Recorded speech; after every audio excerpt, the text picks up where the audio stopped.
अकोला जिल्ह्यातील मूर्तिजापूर शहरात गेल्या अनेक महिन्यांपासून मुख्य रस्त्याचे काम कासोगतीने सुरू असून या कामामुळे नागरिकांना अनेक समस्यांना तोंड द्यावे लागत आहे।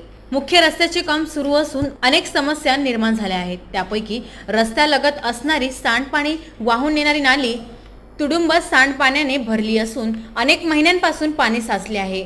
मुख्य रस्त्यावर Mahajan tower, orbit hospital, doctor कावरे यांचा दाताचा दवाखाना, मधुज व्हेज प्लॅनेट हे हॉटेल व रहिवासी घरे आहेत। यांना तुंबलेल्या व साचलेल्या पाण्यामुळे दुर्गंधी व डासांचा प्रादुर्भाव वाढल्यामुळे नागरिकांचे आरोग्य धोक्यात आले आहे।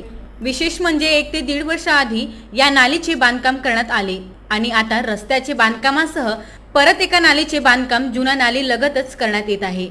रस्त्यालगत 2-2 नाल्यांचे खर्च कशासाठी याबाबत नागरिक संभ्रमात असून या कामामध्ये मोठ्या प्रमाणात घालमेल असल्याची नागरिकांमध्ये चर्चा आहे। नाली ही जे इथं बाजूला बांधकाम झालेलं आहे दुसऱ्या नालीचं, त्याची सगळे माती इथं टाकल्या गेली तेव्हापासून माती याच्यात पडलेली आहे आणि तेव्हापासून पाणी निघणं बंद झालेलं आहे। त्याच्यामुळे डास आणि यांचा खूप भयंकर त्रास इथं होतो आणि 2 नाल्या तयार झाल्या पण दुसरी नाली अजून जोडल्या गेली नाही। जुन्या नालीत दुसरी नाली बनवताना जुन्या नालीत मटेरियल टाकलं गेलेलं आहे, त्याच्यामुळे पाणी इथं तुंबलेलं आहे पूर्ण। किती दिवसापासून त्रास आहे तुम्हाला?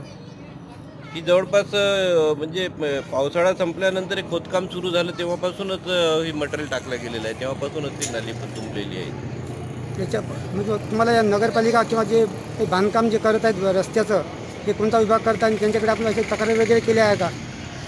नाही, आता तक्रार तर केली नाही कधी, पण तक्रार करणार तर कोण आहे, आजकाल तक्रारला कोण ऐकतो। VCN न्यूज करता मूर्तिजापूर येथून आबा भटकर यांचा हा वृत्तांत।